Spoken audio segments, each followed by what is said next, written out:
You're listening to the Belly Dance Geek Clubhouse at bellydancegeek.com. Hi, everybody. This is Nadira Jamal, and welcome to the Belly Dance Geek Clubhouse. The Clubhouse is a place where belly dancers can geek out on all that stuff that's hard to get in classes and on most DVDs. There's a lot of resources out there if you want to learn the what, the movements, choreography, combinations. But if you're looking for the why and the how, it's a lot harder to find that information. So the Clubhouse focuses on topics like stagecraft, professionalism, music, culture, and so on. And so every month I'll be interviewing a different guest expert on a topic in that field. And as always, there'll be plenty of time for questions at the end, so you can geek out with us too. So if you think that knowledge and creativity go together like chocolate and peanut butter, you're in the right place. My guest today is Leyla Lanty. Leyla has studied with both Arab and American dance masters in the U.S. and Egypt, and she travels often to Egypt to study with Rakia Hassan and other top teachers and choreographers. Leyla is known for Egyptian-style raksharki, folkloric dance, and cane dance, which she teaches in the San Francisco Bay Area. She's an expert finger cymbal player, and from 2006 to 2009, she taught cymbals at the Ahlan wa Sahlan Festival in Cairo, Egypt. In 2009, Leyla created a DVD called Habibi You Are My What? Leyla Lanty's Essential Arabic for Dancers, which teaches Arabic words, phrases, and gestures to help dancers interpret Arabic songs. She's also produced and recorded a music CD in Egypt called Golden Days, Enchanting Nights. And today, Leyla is going to share her knowledge of Arabic language with us to help us interpret our music with more nuance and more feeling. So welcome, Leyla. Hi, thank you. Thanks so much for coming. It's great to be here. Thank you for inviting me. It's great to have you. So can you tell us a little bit about the role of the lyrics in Egyptian-style belly dance? Yeah, it's actually true in all belly dancing, not just Egyptian style. The lyrics tell a story. You know, think of the songs that you know that you understand in English or whatever language you already know. I've heard many Western dancers wonder about how to tell a story with their dance.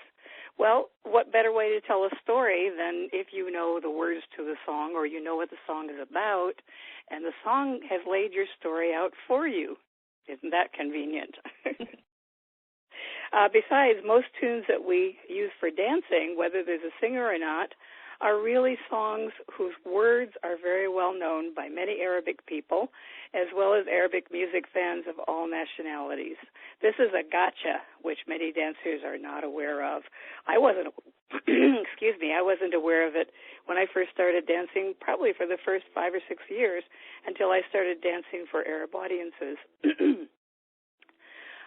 Also, in other points about how important the lyrics are, some popular songs can have religious or political meanings. Others can be about very sad or very racy situations. Now, the raciness is not explicit. It comes in the innuendo. A good example of this is, is Amro Diab's song. It's called The Fruit Song. And the fruits are with reference to the female breasts, and of different sizes, ranging all the way up to, I think it's guavas or something like that. Anyway, you really need to know the meaning of the songs so you can choose music that's appropriate to your audience, your venue, and so you don't look ridiculous. You could offend your guests by dancing to something that's religious or political, because the meaning might well be underlying. It may not be explicit in the words. This gets a little tricky sometimes. Or you could offend your guests so it looks silly by dancing to inappropriate music, or by dancing in a way that doesn't go with the music.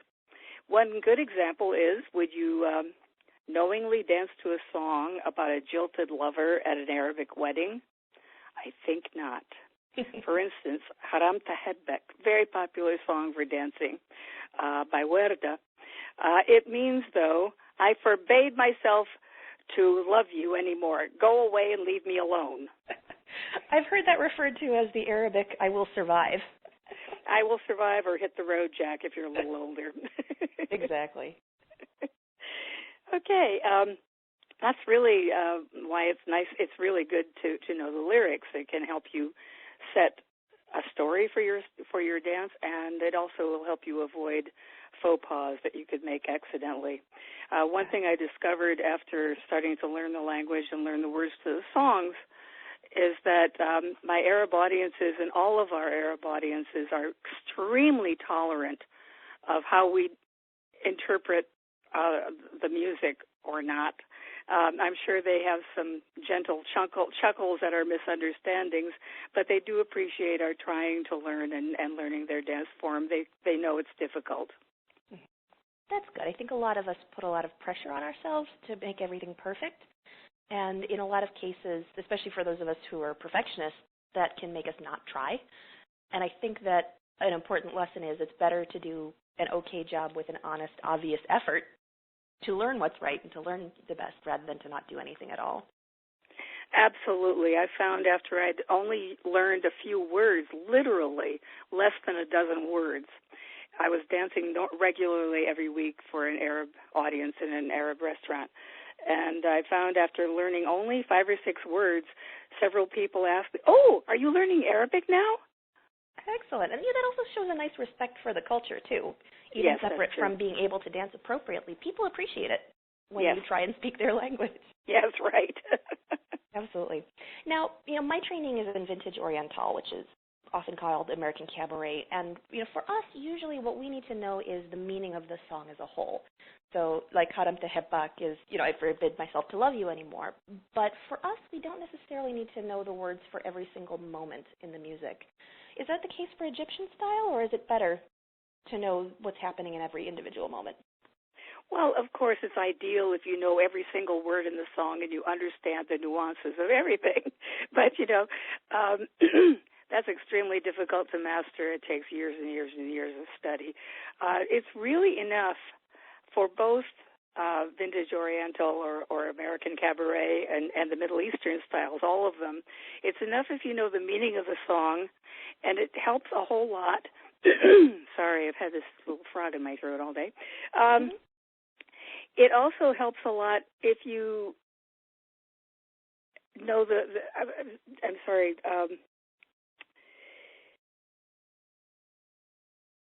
It helps. It's enough for us. That's what I'm trying to say. It's enough for us foreigners if we know the overall meaning of the song. If we know the story of the song, sometimes the story of the song will change. It'll start out sad and it'll end up happy. And if you understand that, you can dance in that way. Mm-hmm.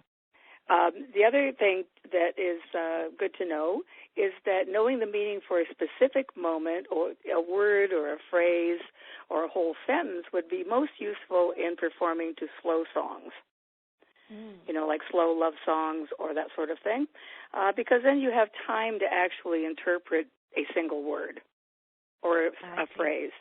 In a more upbeat song, it's enough to know the meaning of the whole song, and then if you know a few individual words in that song, and you can make a gesture or a look on your face or point to somebody or something like that, it will help the people in the audience know that you made an effort to learn about the music that you're using.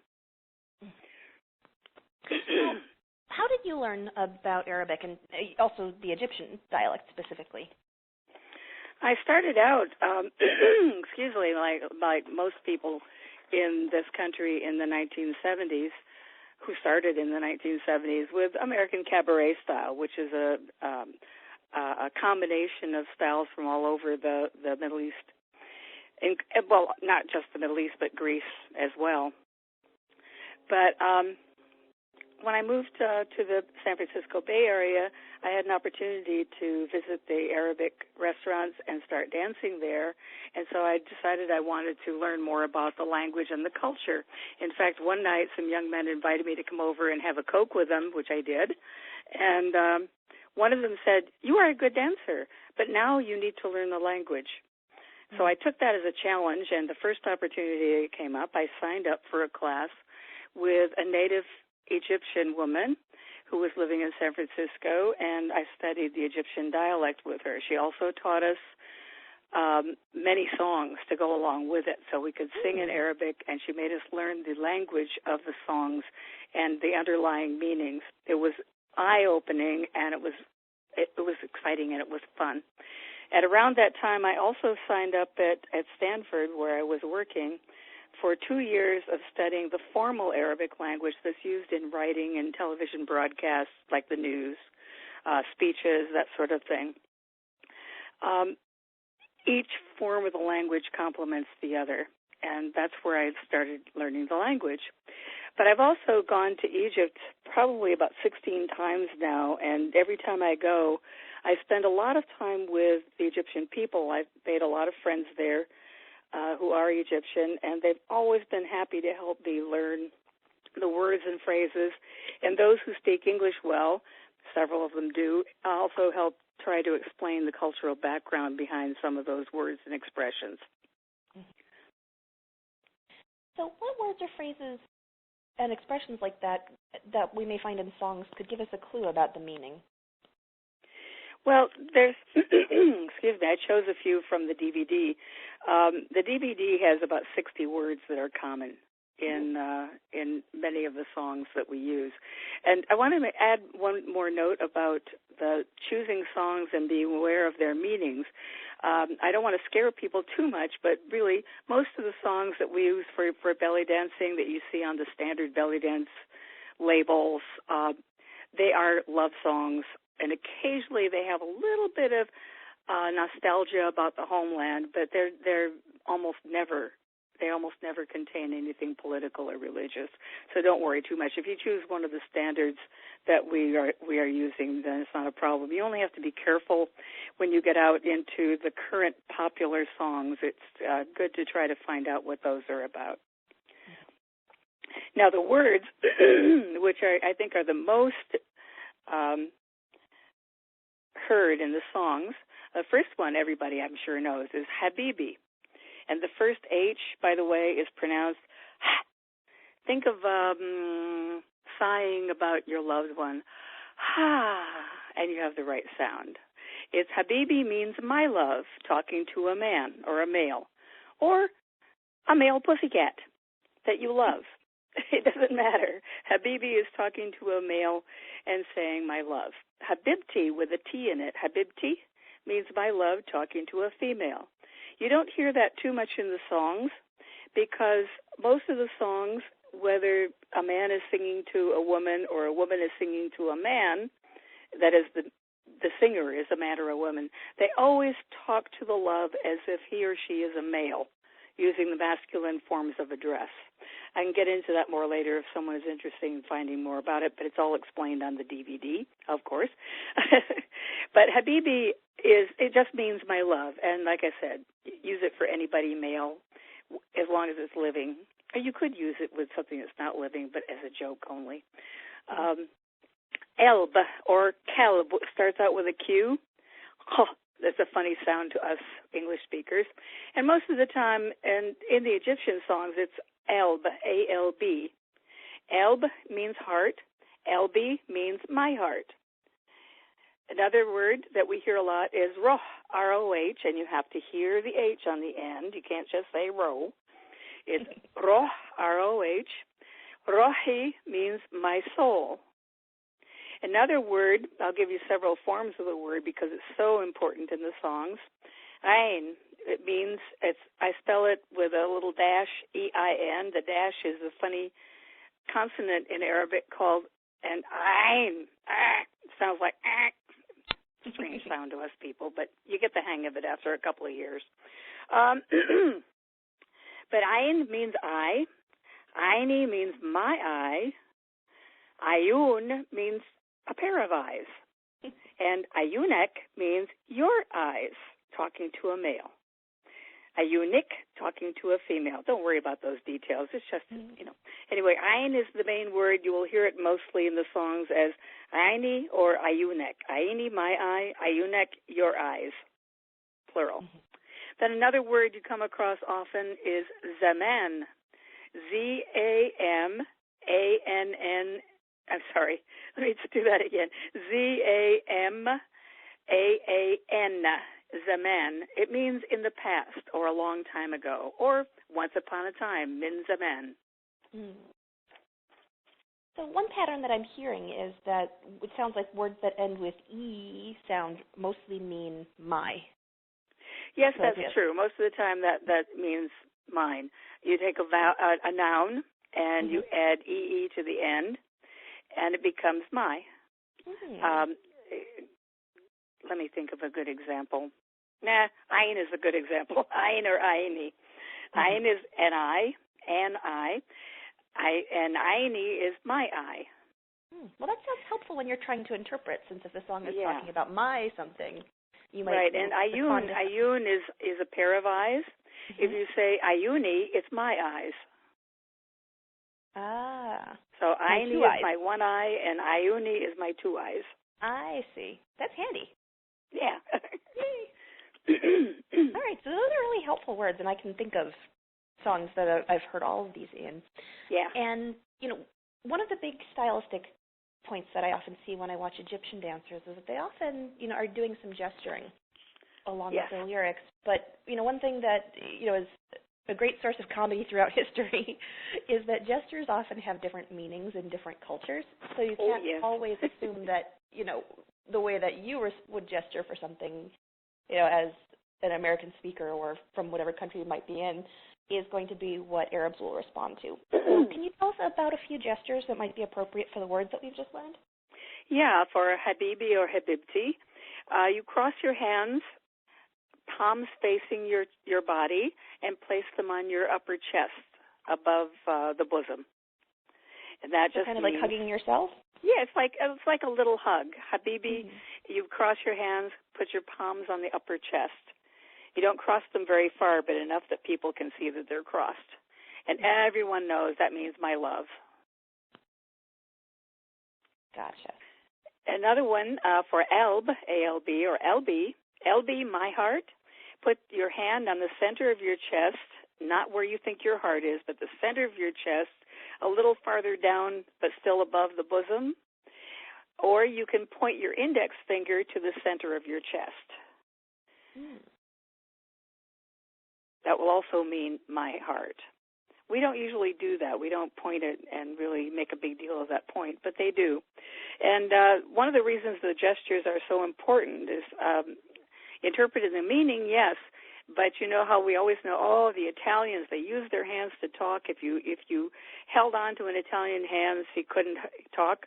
Well, it's the same with the Arabs and the Greeks.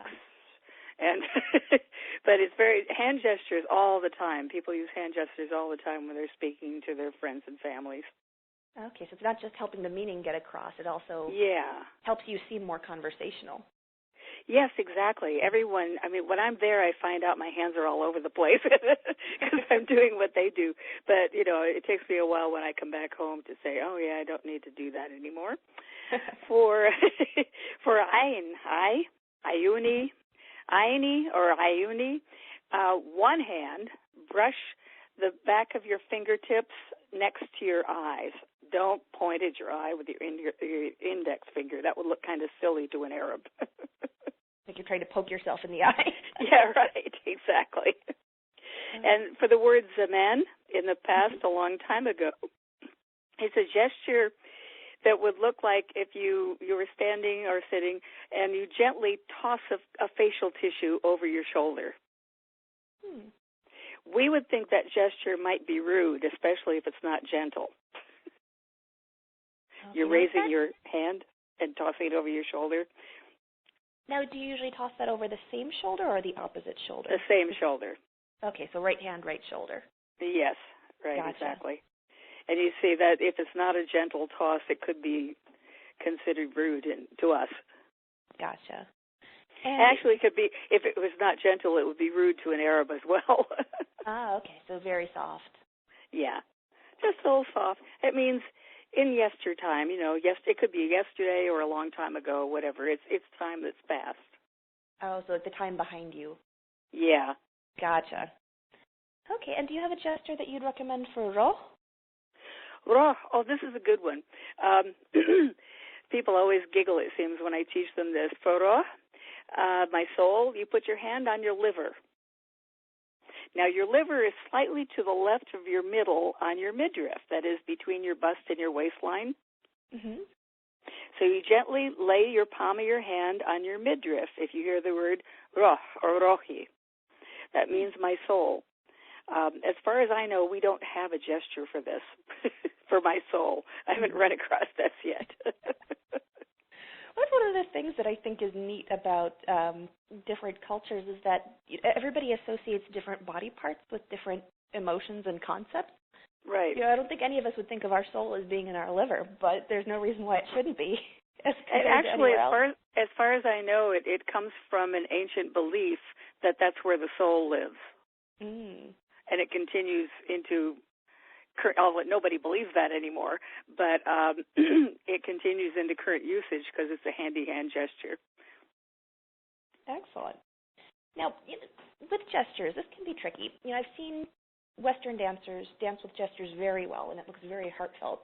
But sometimes it looks more like the dancer's trying to mime the song. So do you have any tips to help us find the right balance? Yes, I find that less is more when it comes to gestures. You want to indicate the general feeling of a word or phrase, but you only do it enough for the continuity of your dance. But it's best to keep it in a minimum. You might refer to your heart, the first time you hear Elbe, point to your heart. But the next time it comes up, you might not do that gesture again. Mm-hmm. And then when it comes up again later, you might repeat the gesture or something very similar to it. When a dancer uses a lot of meaningful gestures, whether they mean anything or not, along with the hand and arm movements that are part of your overall dance movements, it can get very messy and distracting. Busy hands are just as bad as frozen hands. Gotcha. Okay. And the same with the face. You want to have a nice expression on your face, especially if the song is generally happy or pleasant. If you know the song is sad and you hear a sad word, then you can make your face a little sad, but don't keep it that way all the time, because that gets kind of boring and everybody says, isn't she having a good time up there? I also find that that's when people stop looking genuine, when they're putting on a face and holding it, as opposed to letting their face to respond to what they're feeling. Correct. I think that especially happens when people watch a video of someone else and think that's the way to interpret it. But the person they're interpreting is doing that because they're feeling it, not because that's the right arrangement of their face. Exactly. You have to let your own feelings while you're dancing come out. Knowing the Arabic word or phrase will help you express the feelings in such a way that you'll understand the song better, so you know what the feelings are, and perhaps you can have those feelings yourself. And then that will show in your facial expression, your body attitude, and your gestures. That's really important. Now, one thing that I've done when I've danced is actually gone out to find a song translation of a song, and these are becoming much more available as you get more dancers on the internet and more bilingual people on the internet. But even if you get the song translated, sometimes the language is so poetic that there are all kinds of nuances that you just don't get, like the fruit song, for example. Yeah, right. You think it's about a fruit seller. Right, and it's gorgeous. It's this beautiful poetic language, but that can make the meaning really hard to understand. Do you know of any resources that are out there that can help us understand some of these metaphors or double entendres? Well, yeah, they can help, but it's kind of like the cultural information is included, but not in every song. You will go to a website and you see lots of translations, and with any luck, the translator has translated it both literally and connotatively. That is, they've added what the phrase really means. But sometimes they don't. Sometimes they just translate it literally, and you're left wondering, what does that mean? And that happens when you're actually trying to learn Arabic as a conversational language, because the language in general is very full of poetic expressions, flowery expressions, euphemisms. You say one thing and you mean another. For instance, another word that everyone should know is hawa, H-A-W-A, hawa. It means breeze. The breeze is nice and soft. It's spring, hawa. Or it's cold in the winter, hawa. But hawa is a euphemism for love, romantic love. figure that out without a native speaker to tell you that. That's the only way I know. I learned it from a native speaker. For sources that I found online, the first three I'm going to give you are some websites. They are all listed on my homepage, on my webpage, at my website. What am I trying to say? My website, LeylaLanty.com, LeylaLanty.com. And the first website you can go to is,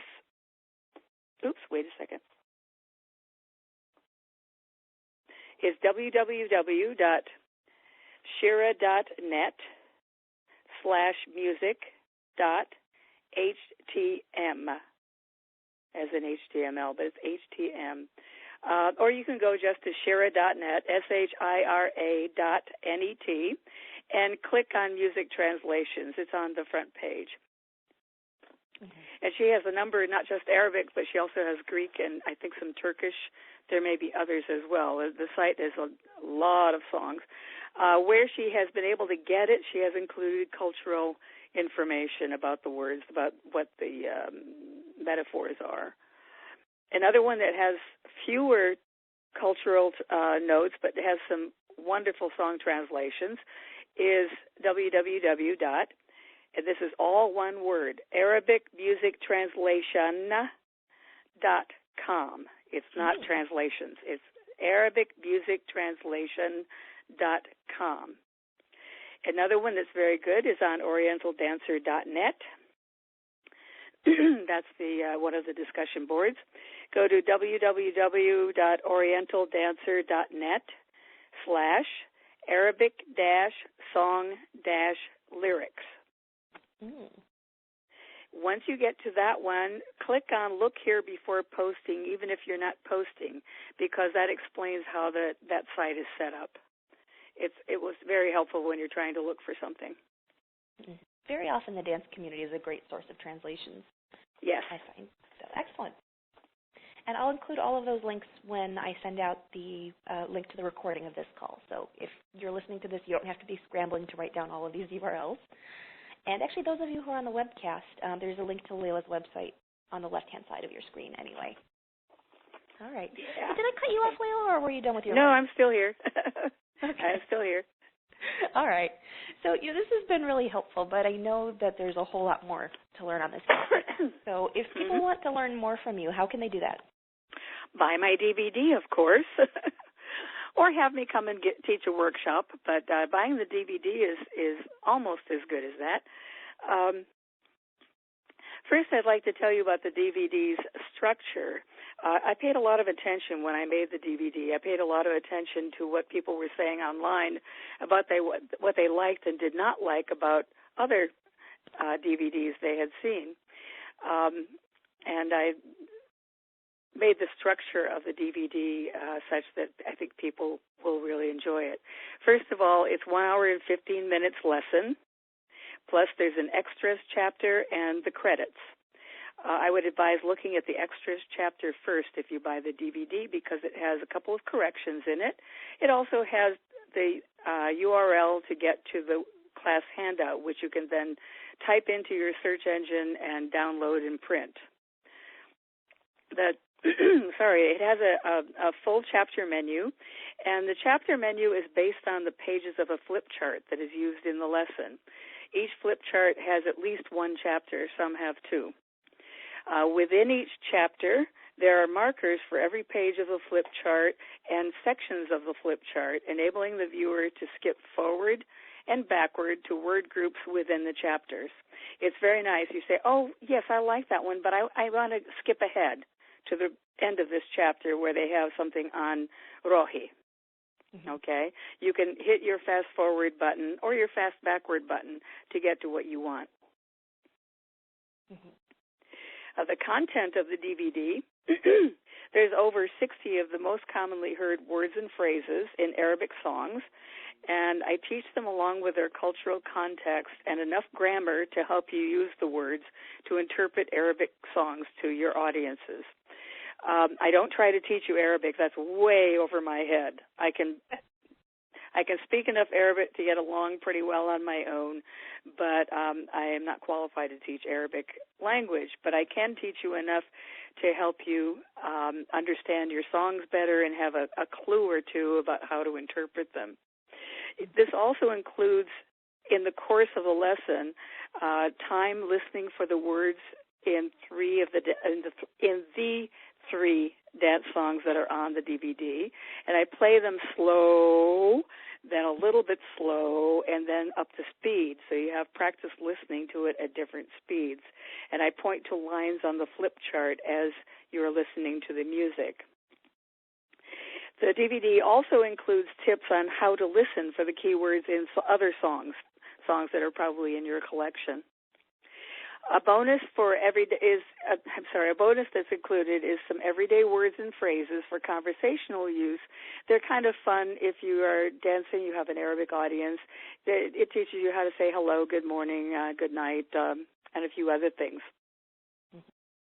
Excellent. Now, I understand that you have something a little bit special for our listeners today regarding your DVD. Can you tell us about that? Yes, I do. And I'm assuming you'll include this link in your materials for people who have attended today. I will. And this is a special for the next 2 weeks for everyone who's listening, and that is you can go to my special web page. You won't be able to get it by going to LeylaLanty.com. You have to have the whole URL, which is just a little bit longer. And I'm giving 25% off the usual price of $20 for the DVD, and that will include shipping and handling. April 5th, midnight is Pacific time. This offer will end. The URL to get there is www.leylalanty.com/show special, all in one word, all lowercase, SHOWSPECIAL. Excellent. And they don't need a coupon code or anything. They can just go to that page and order? Yeah, what will happen then, there's a PayPal sign there. There's a PayPal button. You click on the PayPal button, and you'll be taken to your sign-in for your PayPal account. And if you don't have a PayPal account, there's an option for paying without a PayPal account. Excellent. Well, that was really sweet of you. Thank you. Yeah, you're welcome. Now, before we go on to taking questions, I'd just like to ask one more thing. If my listeners take away one thing from this call today, what do you think the most important thing would be? Oh, my goodness. Not prepared for this one. That's my fault. Well, that's okay. I think the most important thing is understanding the cultural context of the music. If you're using Arabic music or Turkish music or Greek music for dancing, it really makes more sense to me anyway, and I think to your audience, especially if you're dancing for an ethnic audience, to make the effort to find out what the music means, what the song is all about, something about the culture itself, what kind of gestures they have, and how they regard the music. I think that will make more sense in your dancing, and it will come out in your dancing having more meaning. Excellent.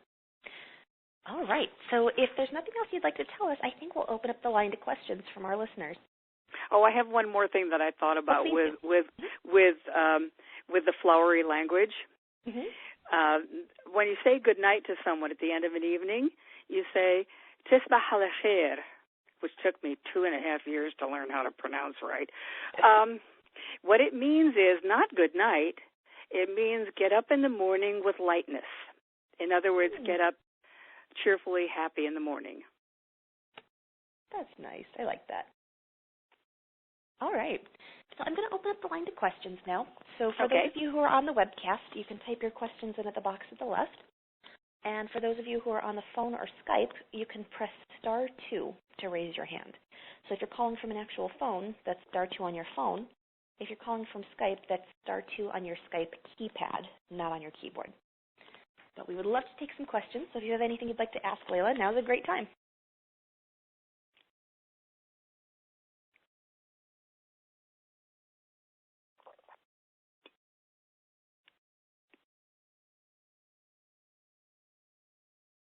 not seeing any questions yet, but we'll wait a second while people get set up here. Again, that's *2 on your phone or Skype keypad, or if you're on a webcast, you could type that in at the left.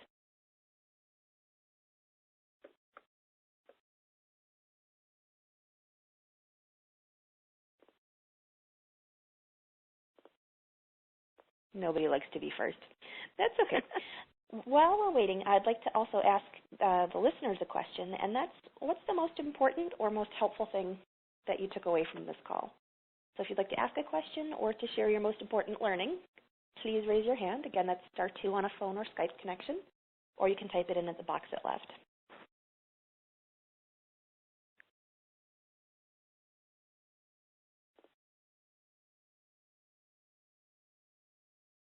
Okay, we've got a hand raised.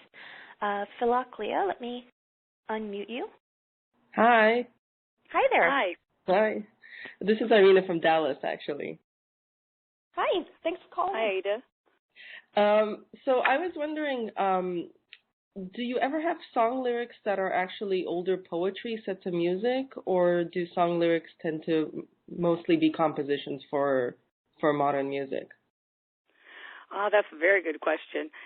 Many of the classics, and in particular by Kulthum, Abdul Wahab, the composers and singers, previous to probably sometime in the 80s, many of the classic songs are old poetry that is set to music. Some of them are called qasidas. I think there are other qasida. There are probably others. The modern songs tend to be set to current lyrics that people are writing currently, although occasionally something might come up that's an older poem that's been set to music. How old does it get? Probably a century or two. Okay, cool. Thank you. Some of the qasidas, some of the old poetry set to music is actually from the Andalus, as the Arabs call it, or Andalusia, Spain,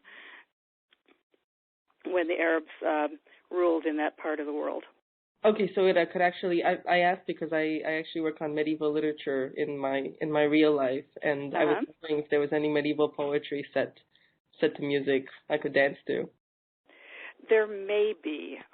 You might look for this, the keyword, but, spelling.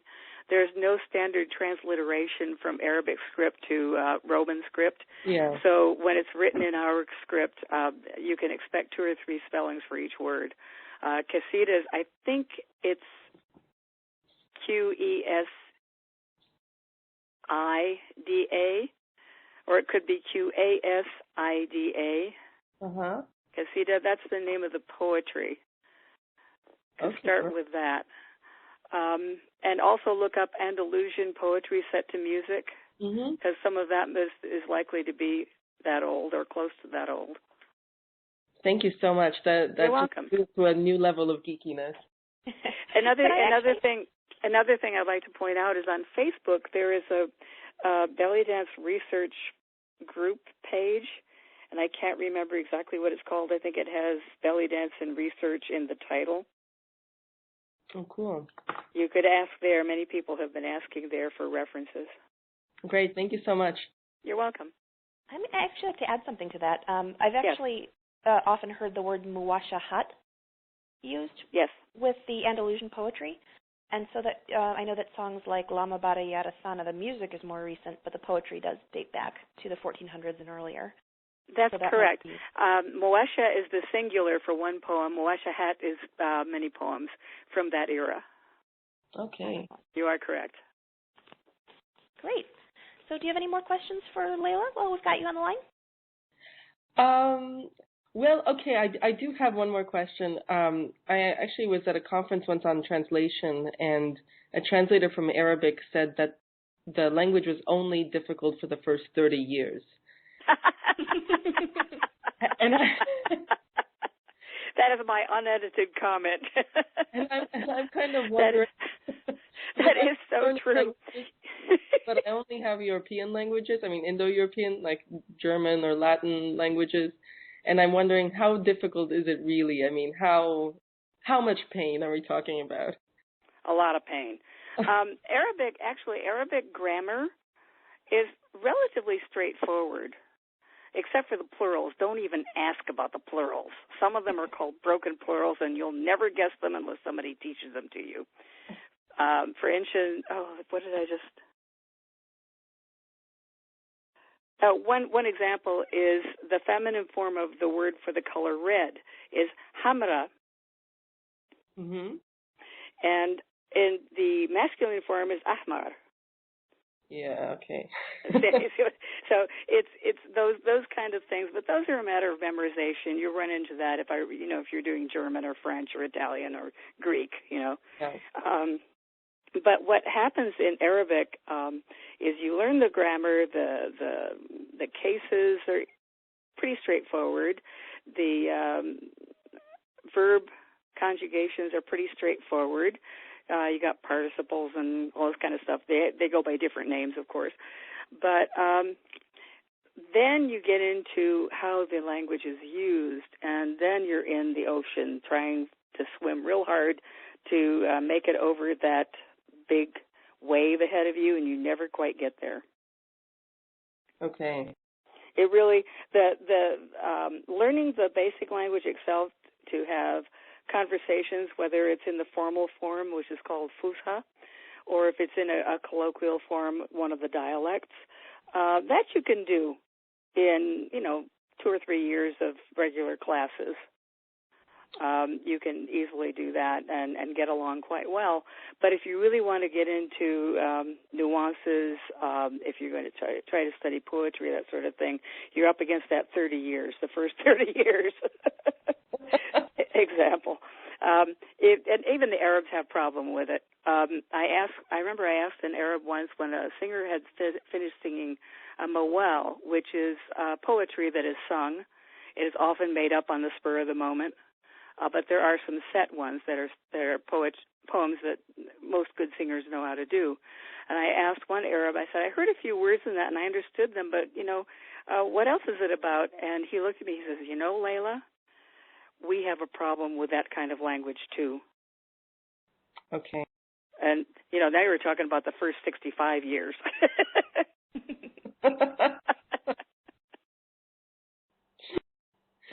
So I have to live until I'm 90-something.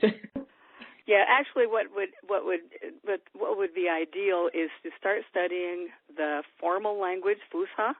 Mm-hmm. It really is tough at times. The study of it is tough because they really make you learn, and there's a lot of work to it. And then learn a colloquial dialect like Egyptian or Lebanese. Mm-hmm. I would not recommend the others as dialects because they sometimes are really difficult. And then go over there and live for a couple of years and don't speak English for all that time. Then you'd be a native speaker. I speak from talking to some friends of mine, some people I know who are dancers who have been dancing in Cairo now for 5, 6 to 10 years. Okay. Thank you so much. You're welcome. Ben, thanks for a great question. Okay, yes. I'm going to move over to the webcast questions, but if anybody else who's on the phone or Skype wants to raise their hand, you can do that by pressing *2. So from the webcast, we've got a question from Amina Beres in Minneapolis, and she says, your information today was something that used to be, mandatory back when I started dancing in the early 1990s, but I have observed in about the past 7 to 8 years this is no longer the case. I'm wondering if Leyla has any insights into why this change has occurred. Well, that is a very interesting question because I was not aware there was anybody teaching words, phrases, meanings of songs in the early 90s, but apparently there were, and I'm very glad to hear that. The only one I knew of who was doing it at that time was Amina Goodyear and myself and a couple of other people in the Bay Area, but I think that's probably because 1992 was way back in the early years of the Internet, maybe even before the Internet, so it was harder for us to communicate. I think, my candid opinion is that throughout the years since the 70s, 80s, early 90s, Many dancers have studied for a few years, and they've gone out and started teaching on their own, but they never really learned anything about the language.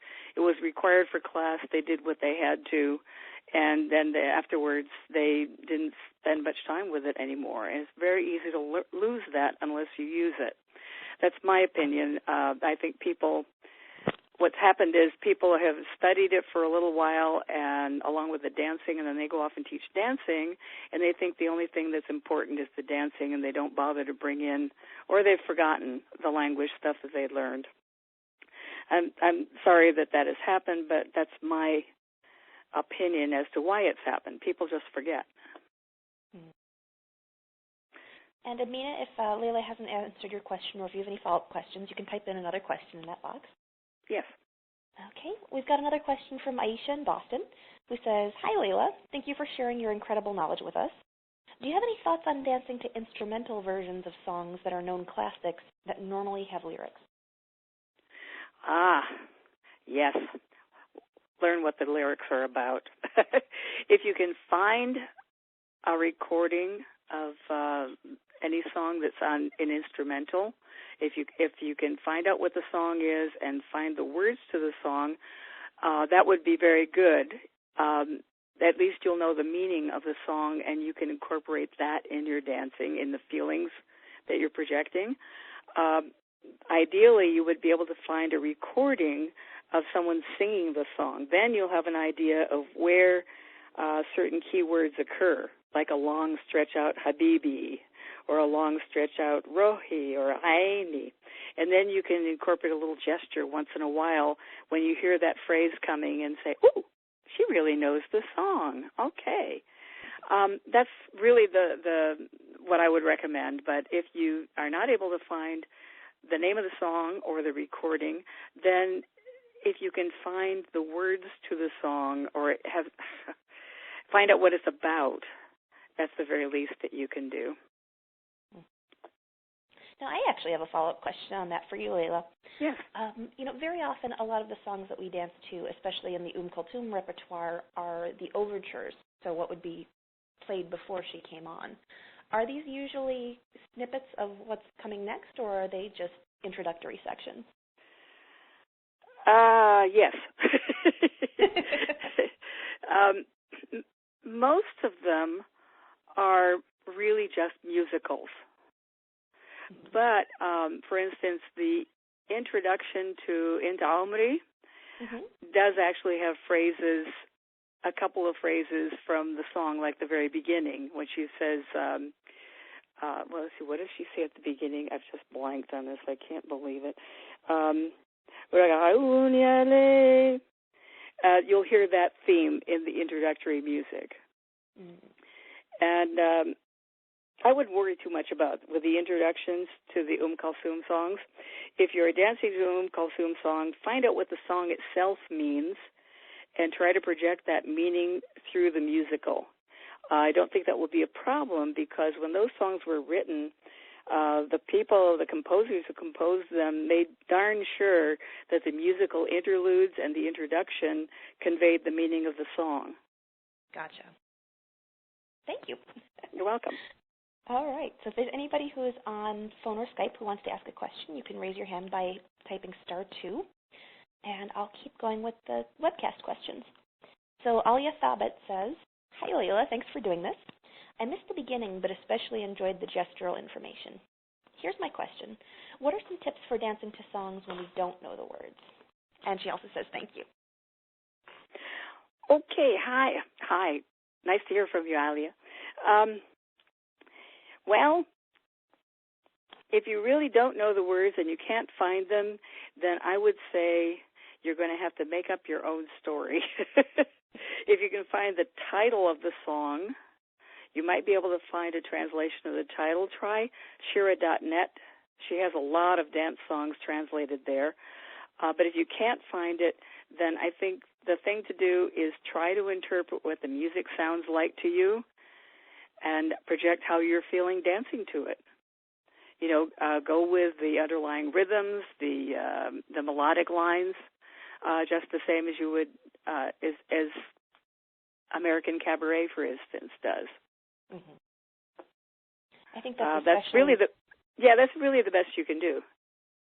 I think that's the situation that a lot of us are in when we dance to live music and don't necessarily get the song that we asked for. Oh, absolutely. Been there, done that. Which can actually be a great way to learn about new songs. You know, if the band plays something you've never heard, you can ask them what it is afterwards, and then next time you can look it up. Yeah, exactly. That doesn't necessarily help you in the moment. Right, but it will help. That's how I learned. You know, I started dancing in the 70s, and that was long before there was internet or anything. We had no way to find out what it was. If we didn't have a friendly Arab nearby, then we had no way to find out what the songs were about. So we had to punt. Mm-hmm. Things are so much better today. It's so much easier to find out what you're dancing to. Absolutely. So we just smiled and hoped that it was something happy.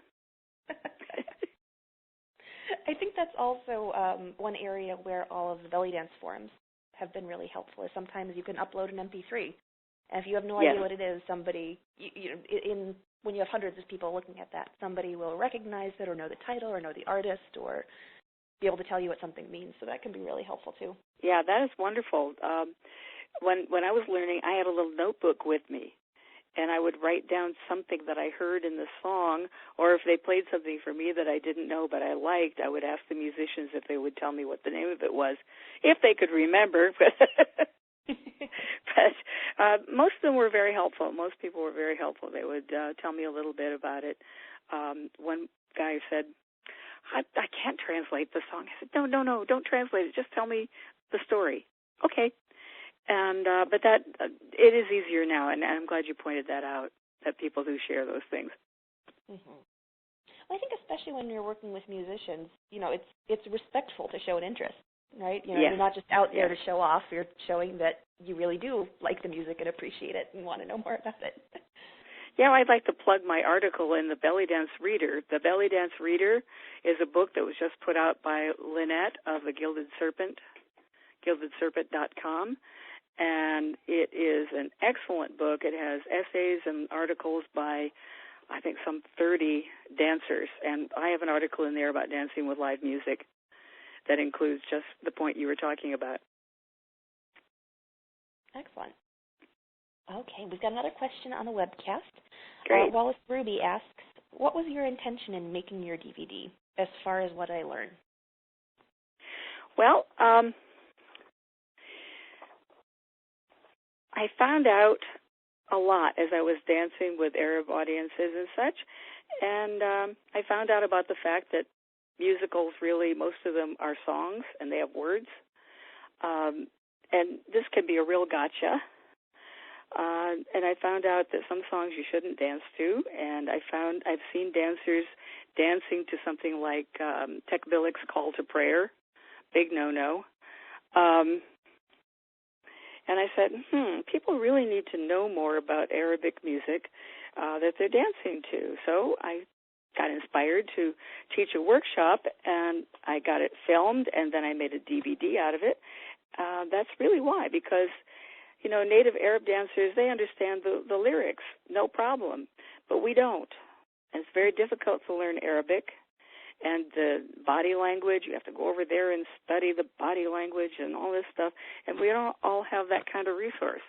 So I thought, why not do a workshop on this? And then that developed into a DVD. Excellent. So, Wallace Ruby, if you have any follow-up questions, you can type them in on the webcast. If there's anybody who's listening on phone or Skype, you can press *2 to raise your hand. And in the meantime, it looks like we have some follow-up comments from some of the earlier posters. Okay. So Amina Barres in Minneapolis said, thank you. Follow-up clarification. Our instructors had done the transliteration or translation research and taught us what they had learned. It wasn't a structured learning experience. It was expected that if and when we became instructors, we would pass this on. Thanks for that clarification. I'm glad at least a few people were doing that at the time. I wish more were, and I wish more were doing it now. And then Alia also had a follow-up. She said, exactly, thank you. Sometimes you dance blind. I've often danced to songs I never heard before. Oh, I understand that, and you're welcome very much, Alia. I've been there many times, and we do the best. And as I said at the beginning, I have found out over the years of dancing for Arabs that they're truly forgiving of us. if they know we are making an honest effort at dancing like we think they want us to dance, they're very happy. Mm-hmm. Okay. Put out one more call for questions. If you're on the phone or Skype, press *2 to raise your hand. If you're on the webcast, you can type that in at left.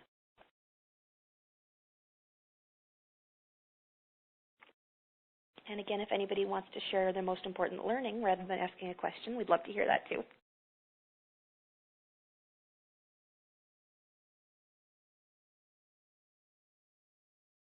Okay, I'm not seeing any more questions, so I think we'll close out here. So thank you so much, Leyla. This has been so much fun and so informative. Great. You're welcome, and thank you for inviting me. I'm glad to be able to present the materials in a way that you've all enjoyed. My pleasure. And thank you, everybody who's listening, for coming. And for those of you who are listening to the recording after the fact, we're glad that you're here too. Now, this is the end of our call, but that doesn't mean that the conversation has to end. So we have a private Facebook group for the Belly Dance Geek Clubhouse. So if you have any questions or thoughts or anything that you want to discuss after the fact, you can join us there. I'll be sending an email shortly that will include an invitation to the Facebook group, and that will also include the call recording, the link to the private sale, the link to Leyla's website with those 3 resources on translations, and also a link in which I'll be asking for your feedback. So I organize the Clubhouse, but this is for all of us. So if you have any suggestions on topics, speakers, or any way that I can improve this, I'd love to hear about it. And our next call will be on April 23rd at 8 p.m. Eastern Time. My guest, Orit Schwartz of the Sharkey Method, will be talking about the difference between belly dance classes and belly dance fitness classes. That should be a nice geeky one for us. And finally, the Clubhouse is the come on in and join us kind of Clubhouse, not the no boys allowed kind. So if you know anybody else who would enjoy geeking out with us, you can invite them to come at taktaba.com/clubhouse. That's taktaba.com/clubhouse. And until next time, happy dancing. I'm going to unmute everybody so that we can all say goodbye. Let's go ahead and do that.